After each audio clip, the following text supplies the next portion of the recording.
Today's job, we are processing another source tree, published source tree, which is a job I spent quite some time doing over the last year. In this case, I actually did a reanalysis, which is not particularly common, but in the case where the phylogeny is not available with a publication, and if it's a large phylogeny, it's certainly too large to transcribe, but the authors make the supermatrix available, you can just reanalyze to get the phylogeny. So that's what I've done in this case. But note, so this is the result, but note there's no taxonomic information in the terminal labels. These are codes. Now you'll see this sometimes. You'll see this in if you go through the Open Tree of Life data, sometimes you see this. So what you'll get is a mapping file. I used to call this a key file. Open Tree of Life will call this a mapping file. So you have the code and the taxonomic information. So the job is to replace the codes with the taxonomic information. So this file is from the supplement for this paper. The paper is Tao et al. 2022, and it's leafhoppers, which are some kind of a Hemiptera family.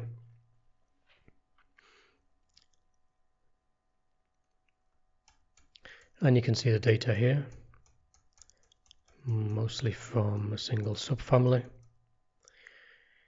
and they've made this file available. So, but browsing this, we will need to parse the information from here. We need to parse exactly what we want, and what I usually use is genus and species. Now notice here, there's some things we'll have to deal with.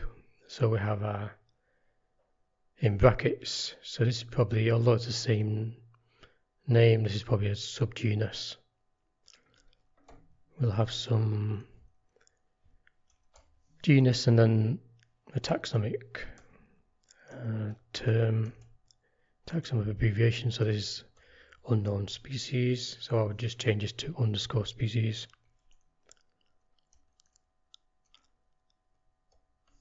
We have another additional duplicate name. This is again, I guess it's a subgenus of this genus. Same here. So here we have it. Yeah, so this is probably a subgenus. Often the subgenus is the same name as a genus, but there'll be a bunch of these. So a couple of considerations here when we're parsing this file. So first thing is to copy this into a text file. This is currently in a comma separated, which you can read into like a spreadsheet software, or just put this into text tab delimited. So I'll just copy it into a text file. 730 terminals we expect to find. So I'll usually call these .map for mapping file.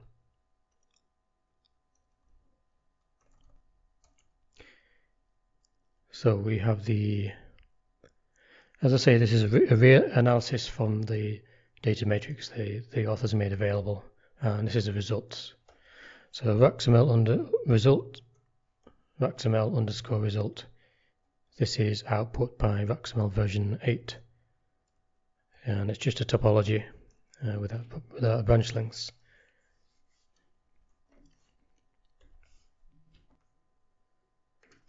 So I've got a bunch of scripts for doing quite similar things. I'll just take one of these and modify it.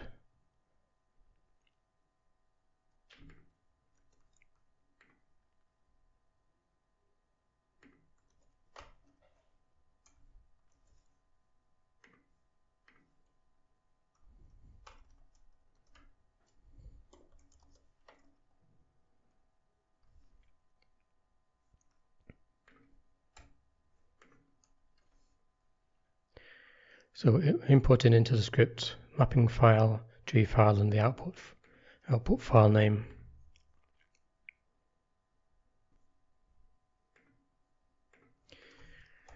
So a quick browse, see if this is probably going to do what we want. Import the file names read in using the $argv variable, put into another variable. First reading the mapping file, remove new lines, remove multiple tabs, and reading the code in the first column, the taxon in the second column, and converting these. So these will probably need changing. So we'll stop the script here and then check this is doing what we want first, which it won't be. So we need to change this. Let's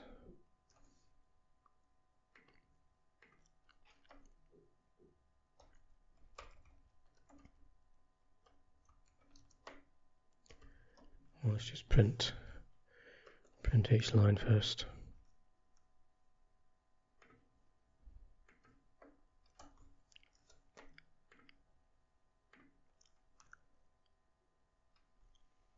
So we have the code. This should be a tab, and these should be spaces. We have subfile name, tribe, and then terminal label. So we want to remove these two things first, I think.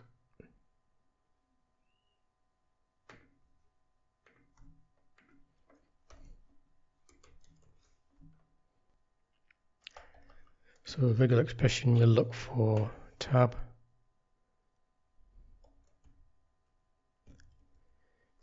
word which ends in INAE, which in insects usually denotes a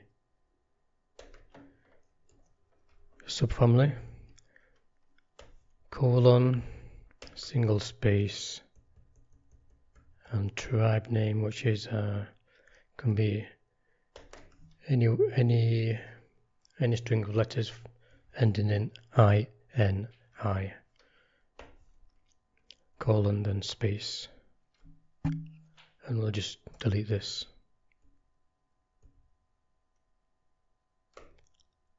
So put S and then replace with, so we'll just retain the tab.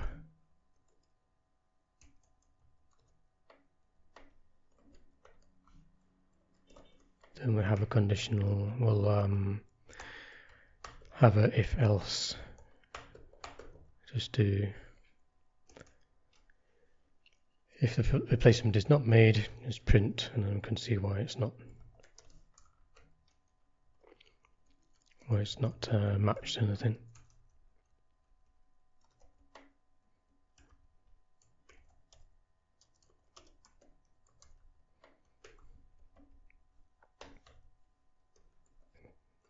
Backslash W is a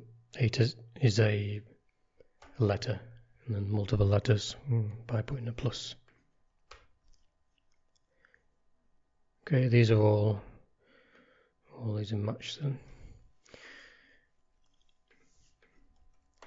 So I'll just move the print command down to see what it looks like after string replacement made, and we have, now we were left with the code, tab, and the terminal label.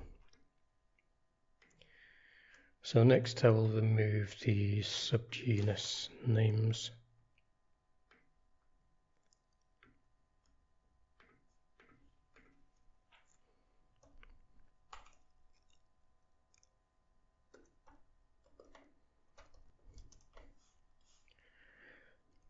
So we match the uppercase letter, multiple lowercase, \s. Now this will be it. The subgenus name is in parentheses, so this needs to be a literal, so we need a backslash before the open bracket and a backslash before the close bracket, or this will be doing a different function here.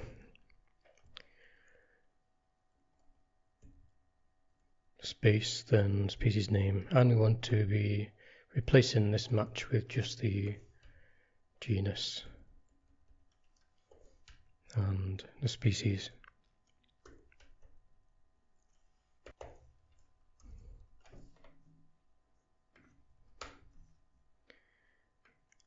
Okay, that's worked. So next one, let's deal with this label. In this case, the convention I use is just genus_sp for species ambiguous.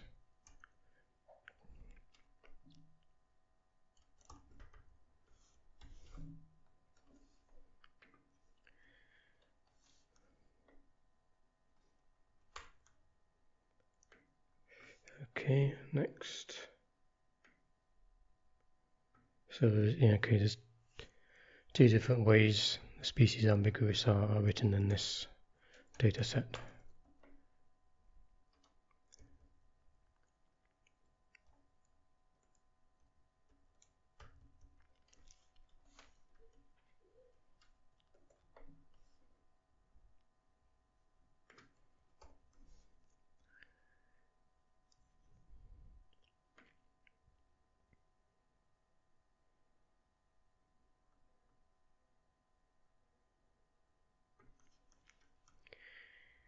And finally, let's just put a underscore where the space is.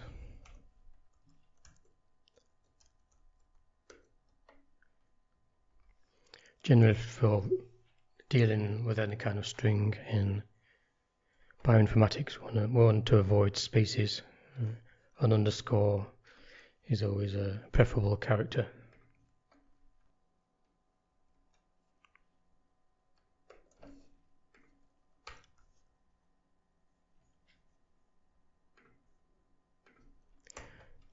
Okay, just to check we haven't missed anything, let's just look for spaces, which might indicate some unprocessed label.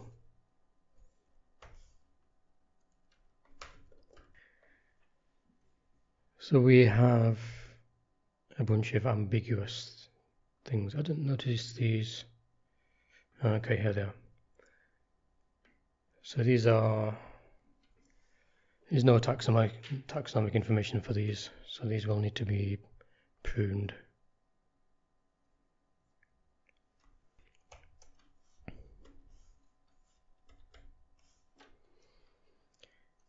Okay, so that should read in now all the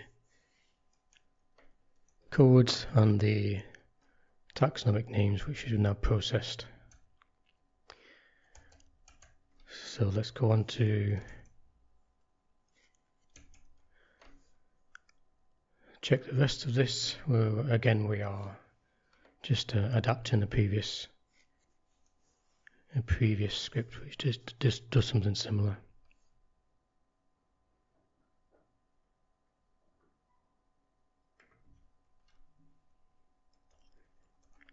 So in one is the tree.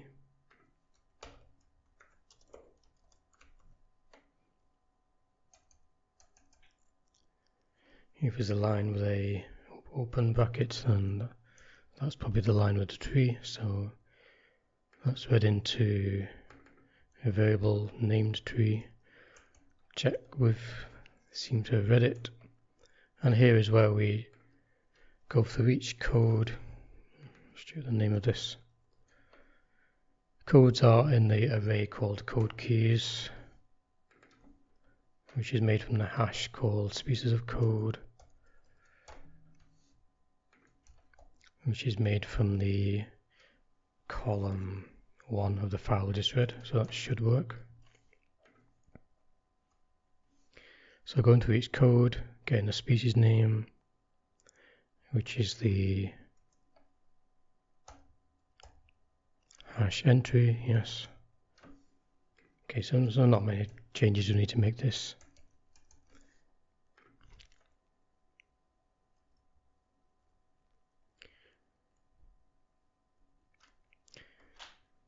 If species equals a letter, which they all should do, then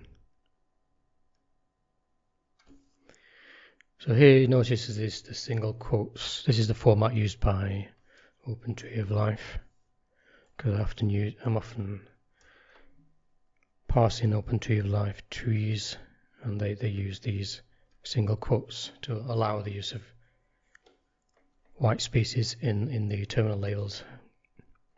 I prefer not to have any white spaces in Nuix strings, because this precludes a lot of software and you need to change it anyway later. So we can delete up to here.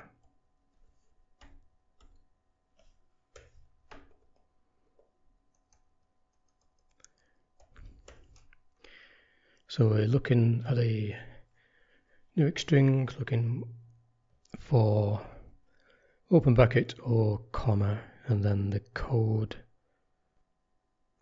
Okay, so we don't have branch lengths in this. This was made with XML version 8 from a reanalysis of their matrix, but I didn't complete the XML one, I just run it up until where the topology is produced, because the branch length optimization used a lot of memory, which I don't have access to a powerful computer at this moment in time, just using the laptop, so I just ran to get the topology. So that means we don't have this won't be included here. We were just looking for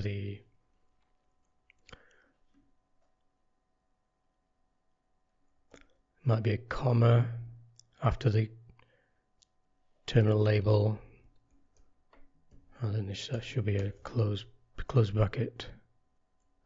Okay, so then we capture the character before and after the code. These are $1, $2, and then replace with the species name. So this looks like it should work. And then we're printing the result here, then right into an output file. So let's try this.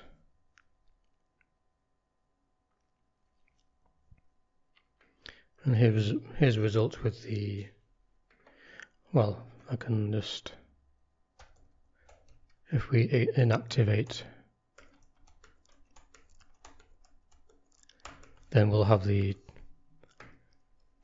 codes, which is the format made available by the authors in their supplemental data, and then we've used the table, read what the codes correspond to, and here we've done replacement for each code with the taxon name. So we get the taxon names written into here. Now, quick check over here. We have,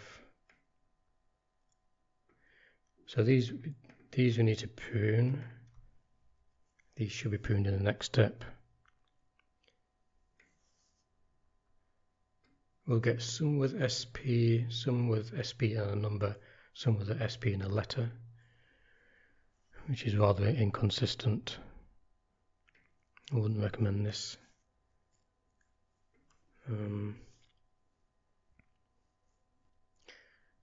But anyway, that's a minor thing. So I don't see any. Well, this is quite rather a big tree, so you can't really look at it in detail. But I think it's mostly done. So we'll now I'll run the check terminal script on this and see see what it finds.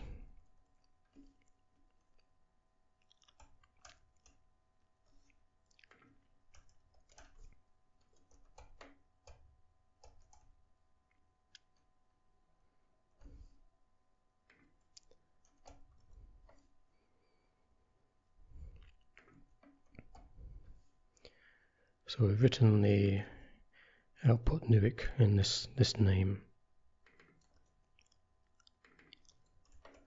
We're running now check terminals. Okay, so we have, let's check this in the primary data. Okay, we have a terminal label called Mahunia SP. Then we have one called Mahunia n.sp. We have a case of Mahunia with a species name.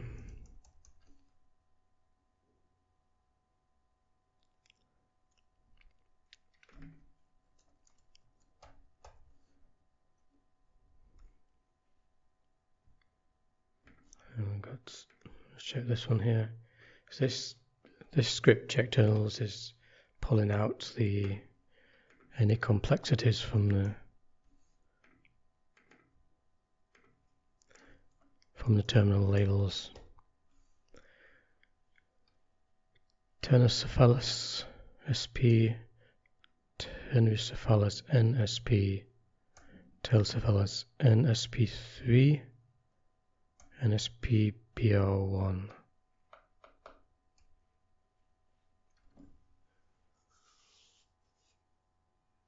So I'm not clear that why they've used SP and NSP. No, I mean there could be. Yeah, don't know a great deal about taxonomic terminology or taxonomic shorthand. So maybe there's a reason for doing this. But from an informatician point of view, I'd prefer they stick to one set of terms. It makes it easy to parse. Anyway, let's check some more of these.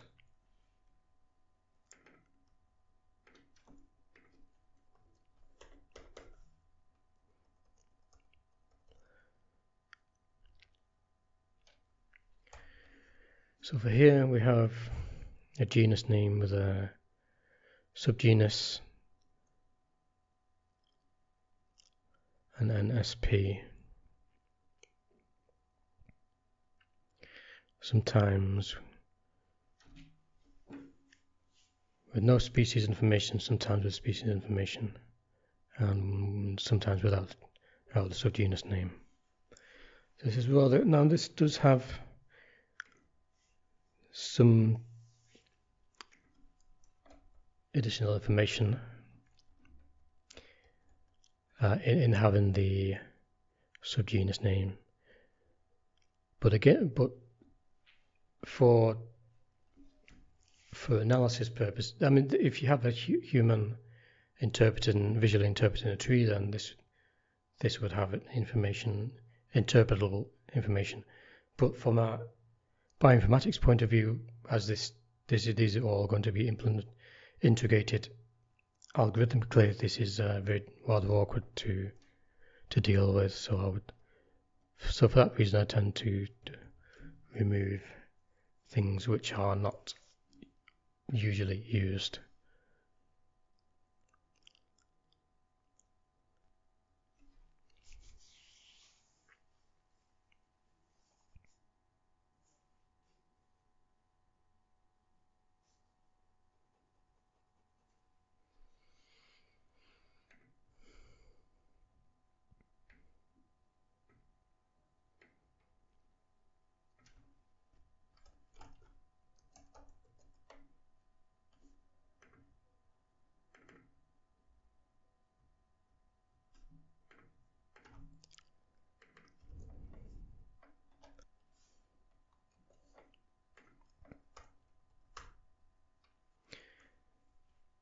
so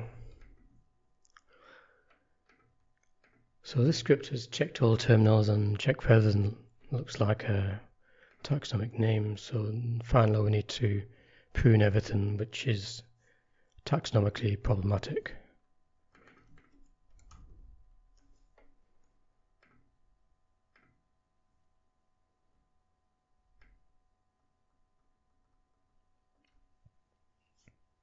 So 159 which will be pruned, which don't look like a binomial, 58 of which will be retained because they're just a single member for that genus.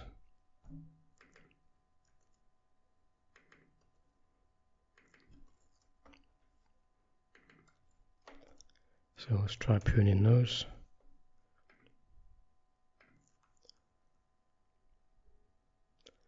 (100) pruned, so we end up with a phylogeny of 629, which should be comprised of either full binomials or genus or species ambiguous, where the genus is known and there's no congeners which have a species label. So let's just plot the resultant.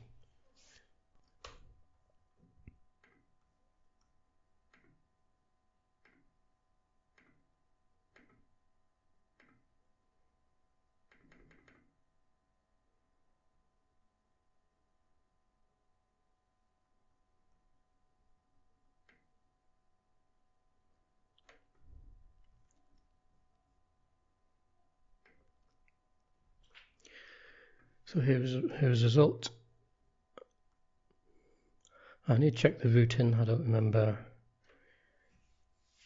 I need to check how this is routed, but for the terminal, mainly we process the terminal labels in today's job, and these all look pretty neat now. We've got a lot of complete binomials, a few just underscore SP, and no weird codes or anything. So this is all pretty standardized now. So this should integrate a lot easier with any other phylogenetic components which have some overlapping taxa. These should, in principle, integrate a lot better, a lot easier. Alright, so there's most of the job done now. So this is we processed a set of terminal labels from a reanalysis of a supplementary supermatrix from a published phylogeny. And job done until next time.